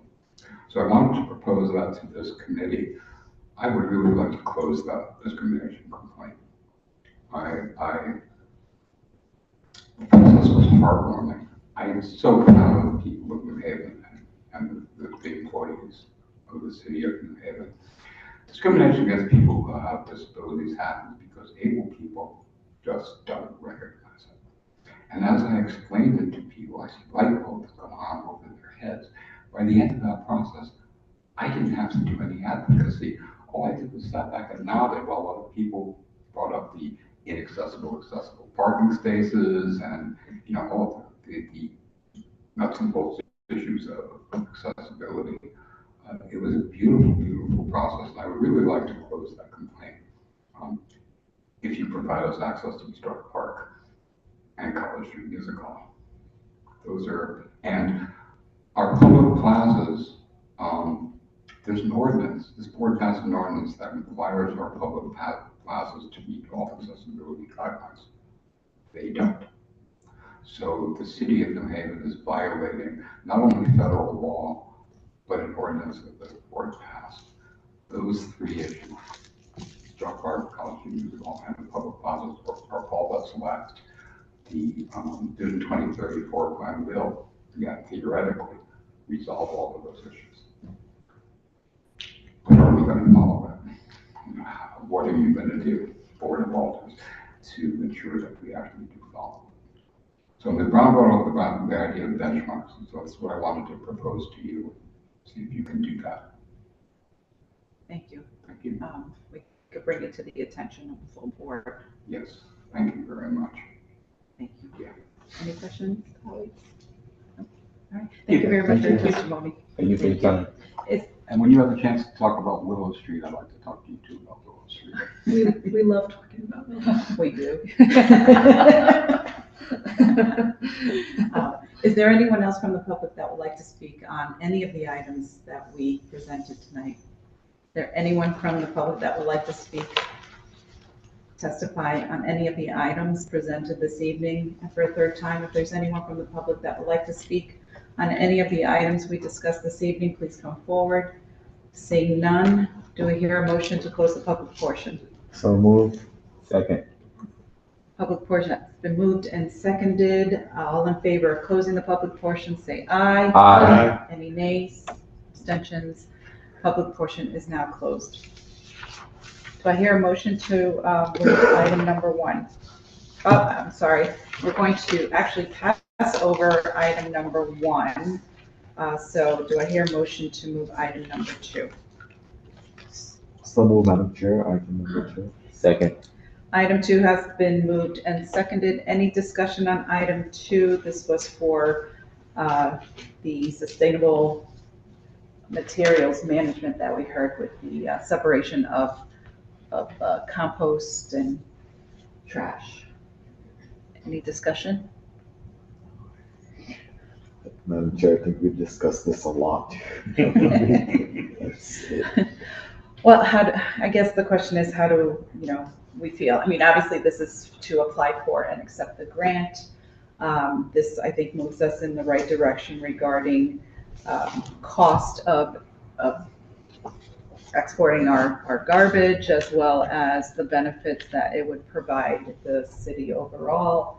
I look at Europe as, sometimes we think we're the leaders of all this stuff, but in the end, you look at Europe, and I have my in-laws that are in Italy specifically.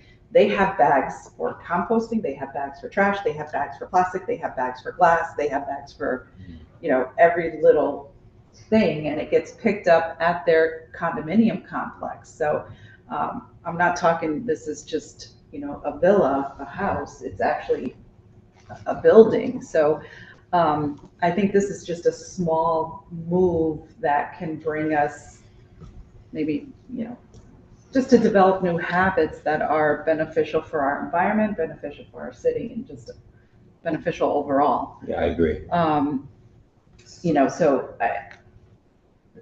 There's a lot of work that will need to be done, a lot of education, and a lot of thought regarding even the finances, moving forward with this type of project. But, if we are granted this funding, we should accept it,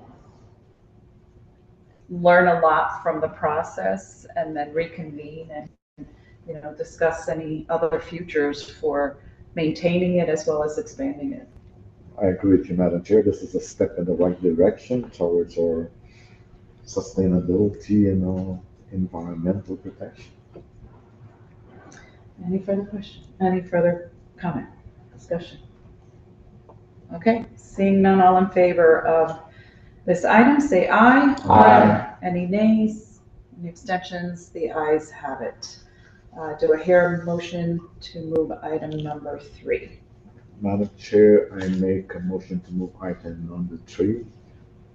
Second. Okay, item has been moved and seconded.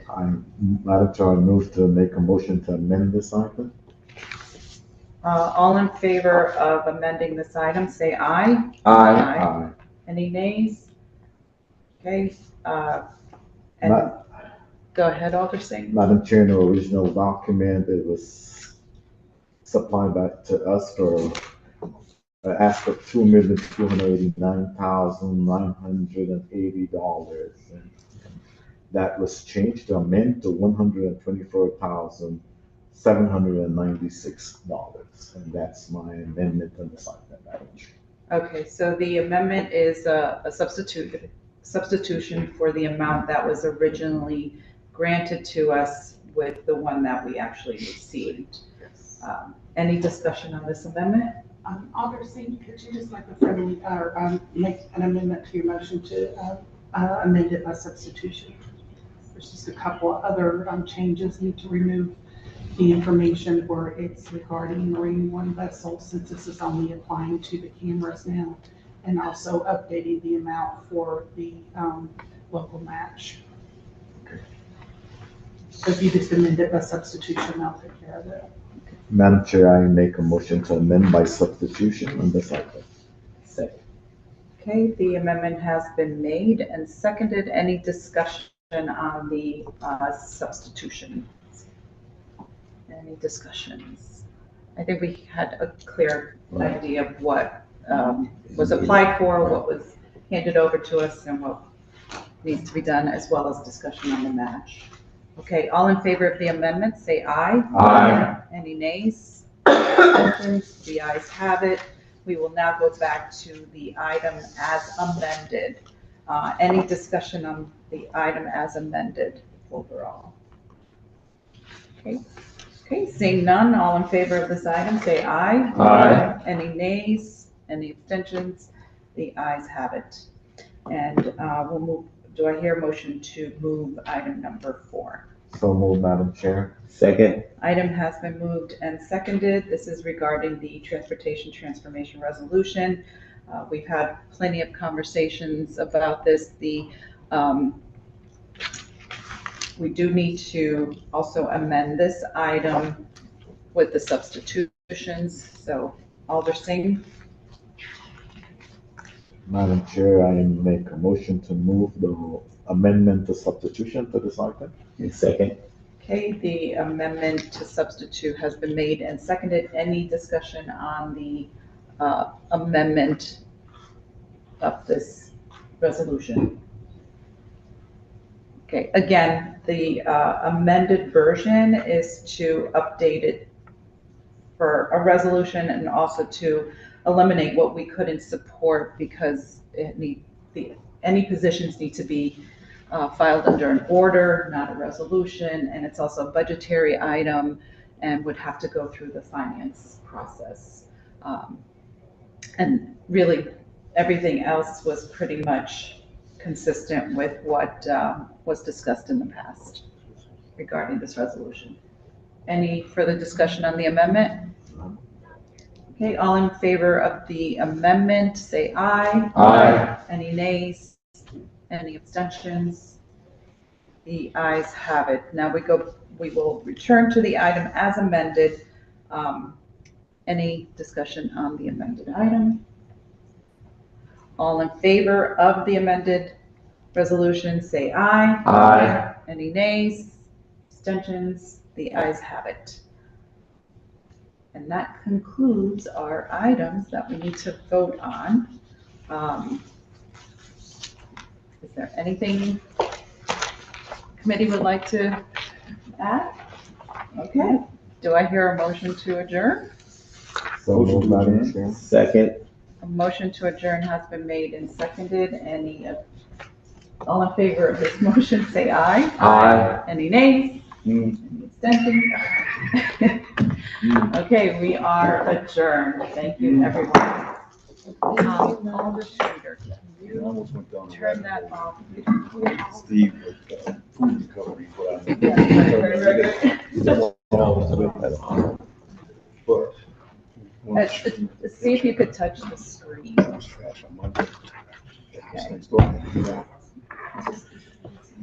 Maybe just a swipe. Do that if you down at the They bottom just right. expanded, zoning allowed them to make a building a bigger house. They've been doing this for a lot of that. So